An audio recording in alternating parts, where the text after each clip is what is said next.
आजाद Kashmir election की बात बड़ी खबर में तो पाकिस्तान तहरीक इंसाफ ने इंतखाबी मार्का जीत लिया ऑफिशियली, जिसके बाद अब सिंध के सिवा तीनों सूबों में कप्तान की हुकूमत है। गिलगित बल्तिस्तान, आजाद कश्मीर में भी पीटीआई इख्तिदार में आ चुकी है। कानून साज असेंबली के 45 में से 44 हल्कों के गैर सरकारी और गैर हतमी रिजल्ट्स आ चुके हैं, जिसमें से पाकिस्तान तहरीक इंसाफ 25 नशिस्तें लेकर सर फहरिस्त है। और अब तो तहरीक इंसाफ के वज़रा ये कह रहे हैं कि हम खुद से हुकूमत बनाने की पोजीशन में है। पीपल्स पार्टी 11 सीटों के साथ दूसरे, पीपल्स पार्टी दूसरे, और मुस्लिम लीग नून, बड़े बड़े दावे करने वाली मुस्लिम लीग नून न सिर्फ अपनी हुकूमत नहीं बचा सकी बल्कि बुरी तरह से शिकस्त का सामना भी करना पड़ा है। पिछले दौर में 31 नशिस्तें जीती थी मुस्लिम लीग नून ने और इस बार सिर्फ 6 सीटें ले सकी है। बिल्कुल, मुस्लिम कॉन्फ्रेंस और जेकेपी के एक सीट जीती है। ताहम इलेक्शन कमीशन ने LA 16 बाग में झगड़े और बैलेट पेपर्स जाया होने के बायस का रिजल्ट उस वजह से रोक दिया गया है और इस हल्के के 4 पोलिंग स्टेशन पर दोबारा पोलिंग का ऐलान किया गया है। मरियम नवाज साहिबा ने आजाद कश्मीर इलेक्शन को धांधली ज़दा करार देते हुए एज यूजुअल नताइज तस्लीम करने से इनकार कर दिया है, जबकि बिलावल भुट्टो जरदारी ने भी PTI पर मुनज़्ज़म धांधली का इल्जाम लगाया है। आजाद कश्मीर इलेक्शन जीतने पर वफाकी वज़रा ने ऑपोजिशन को भी आड़े हाथों लिया और मुस्लिम लीग नून और पीपल्स पार्टी पर कई इल्जामात लगाए और इसे इबरतनाक शिकस्त पर मरियम नवाज और बिलावल भुट्टो जरदारी से इस्तीफे का मुतालबा कर दिया। वफाकी वज़ीर दाखिला शेख रशीद और वफाकी वज़ीर इत्तलात फवाद चौधरी साहब ने भी साथ साथ दावा किया कि सिंध में पीपल्स पार्टी की ये आखिरी गवर्नमेंट है, इसके बाद सिंध से पीपल्स पार्टी का भी सफाया हो जाए अगर वहां भी पाकिस्तान तहरीक इंसाफ भारी अक्सरियत से कामयाबी हासिल करके गवर्नमेंट बनाएगी। अच्छा, इसमें दिलचस्प बात तो ये कि तहरीक इंसाफ दूसरों की बुरी परफॉर्मेंस से उन इलाकों में अपनी हुकूमत बनाना चाहती है, ना कि अपनी अच्छी परफॉर्मेंस की मिसाल देके, जो कि पंजाब में नहीं मिलती हमें जैसी मिलनी चाहिए। इस वक्त हमारे साथ आसिफ रजा मीर साहब मौजूद हैं, हमारे कॉरेस्पॉन्डेंट हैं, सीनियर सहाफी हैं। उनसे जरा पूछते हैं क्योंकि उन्होंने बहुत थॉरली एक तो कश्मीर इलेक्शन को फॉलो किया, उसको कवर करते रहे, हम तक अपडेट्स पहुंचाते रहे, और अब उनका जरा एनालिसिस पोस्ट इलेक्शन भी ले लेते हैं कि वो इस पे क्या सोचें। आसिफ, गुड मॉर्निंग, कैसे हैं आप? ठीक ठाक हैं?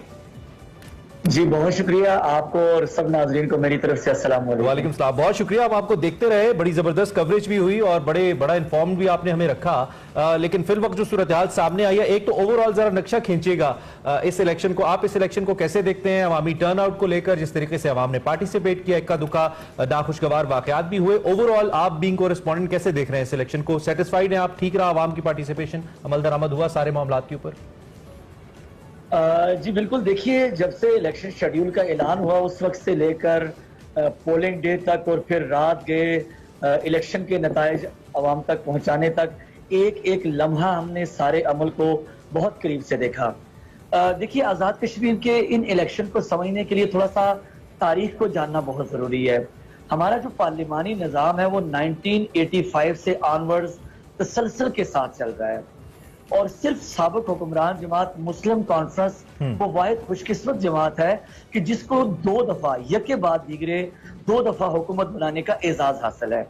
इसके अलावा जिसने भी एक मरतबा हुकूमत बनाई उसको अगली मरतबा रिप्लेस किया गया, चेंज किया गया।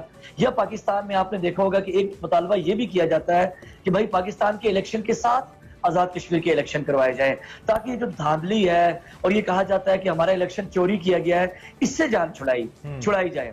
अब ये भी एक तारीखी हकायक है कि पाकिस्तान में अगर पीपल्स पार्टी की हुकूमत हुई तो आजाद कश्मीर में पीपल्स पार्टी की हुकूमत बनी, मुस्लिम लीग नवाज की हुकूमत थी तो मुस्लिम लीग नून की आजाद कश्मीर में हुकूमत बनी। लेकिन ये भी बहुत इंपॉर्टेंट चीज है कि आप अगर देखें तो आजाद कश्मीर के लोग नून लीग या पीपल्स पार्टी के बजाय फेडरल PSDP को वोट देते हैं। ये मैं बहुत अहम बात, और मैं अपने 23 साल तजर्बे की रोशनी में ये बात कह रहा हूँ कि फेडरल PSDP को वोट दिया जाता है, नून लीग, पीपल्स पार्टी या PTI को वोट नहीं दिया जाता। क्योंकि देखें आजाद कश्मीर का बजट कहां से आता है, आजाद कश्मीर का दिफा।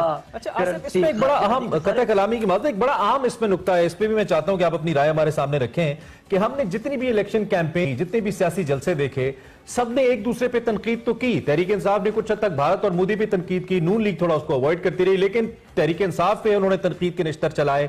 इसी तरह पीपल्स पार्टी दोनों जमातों पे एक दूसरे पे तनकीद तो होती रही, लेकिन किसी जमात ने, चाहे वो साबका हुकूमती जमात यानी कि नून लीग थी या मुस्तकबिल में आने वाली तहरीक इंसाफ थी, कोई मंशूर सामने नहीं रखा, कोई ऐसी बात नहीं की जिसको लेकर एक लाया अमल सामने आता कि इलेक्शन के बाद कश्मीर की आवाम की जो तकदीर है वो तब्दील हो जाएगी। इसके बावजूद आवाम ने वोट किया, 50% से ज्यादा वोटर्स निकले। इस पर जरा अपनी राय दीजिएगा।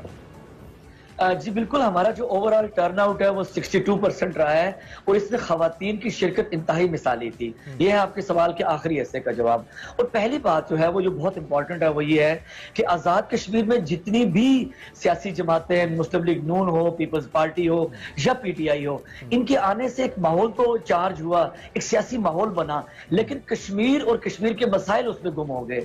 میں رات کو ایکسپرٹ کے پروگرام میں ایاز صاحب اور امن الیاس رانا صاحب کے ساتھ بات کر رہا تھا, اور میں نے وہاں بھی یہ گلہ کیا, لوگ ہم سے گلہ کرتے, ہم آپ تک پہنچاتے ہیں کہ 5 سال کے بعد کشمیر کی باری آتی ہے. 5 سال کے بعد کشمیر کے مسائل کو شمار کرنے, ان کی نشاندہی, ان کے حل کی جانب کوئی پالیسی بنانے کی باری آتی ہے, لیکن اس میں کشمیر کا کہیں ذکر نہیں آیا. آپ 5 سال بعد میرے گھر آئے, اپنی لڑائی لڑ کے چلے گئے, آخر پہ میرے سر پہ آپ نے ہاتھ رکھ دیا.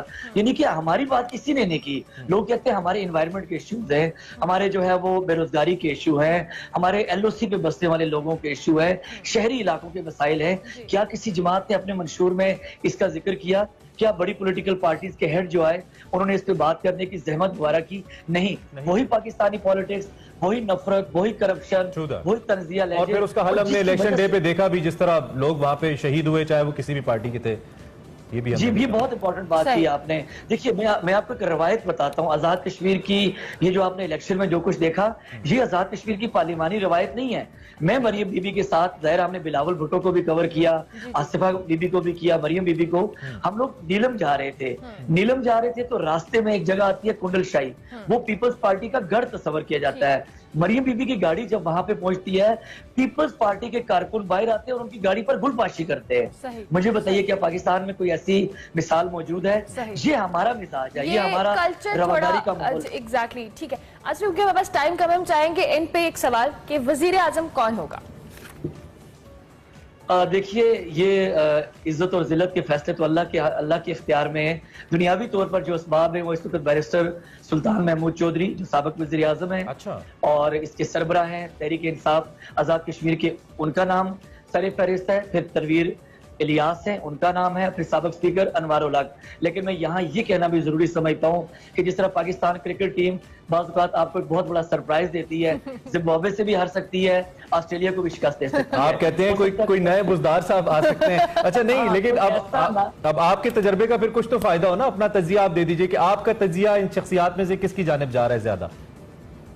دیکھیے اگر آزاد کشمیر کی پارلیمانی روایت کا جائزہ لیا جائے اور سابق جو ریکارڈ ہے وہ تو سپورٹ کر رہا ہے بیرسٹر سلطان محمود چودھری کو, کیونکہ جماعت کے سربراہ ہیں, سابق وزیر اعظم ہیں. لیکن میں نے کہا نا کوئی بھی اپسیٹ ہو سکتا ہے, کسی بھی سرپرائز کے لیے کچھ بھی ہو سکتا ہے, پاکستان کرکٹ ٹیم کی طرح کچھ بھی ہو سکتا ہے. بہت شکریہ آصف کہ آپ ہمیں سوال سے اپڈیٹ دیتے, اپنا تجزیہ دے رہے تھے. اور بڑی جافشانی سے آصف رضا میر تو تھے ہی, ان کی پوری ٹیم ہماری ایکسپریس کی وہاں پہ کوریج بھی کرتی رہی, اور دیکھیں جس طرح ایک لمحہ انہوں نے ہم تک پہنچایا. آصف ونس اگین بہت شکریہ. انشاءاللہ آپ سے رابطے میں رہیں گے, چونکہ ابھی تو جوڑ توڑ کا عمل باقی ہے, تو بات ہوتی رہے گی. Thank you very much once again. Asif Raza Mir ہمارے ساتھ موجود تھے. اسی نوٹ پر ہم ایک بریک لیں گے, بریک کے بعد حاضر ہوں گے. آپ دیکھتے رہیے ایکسپریس.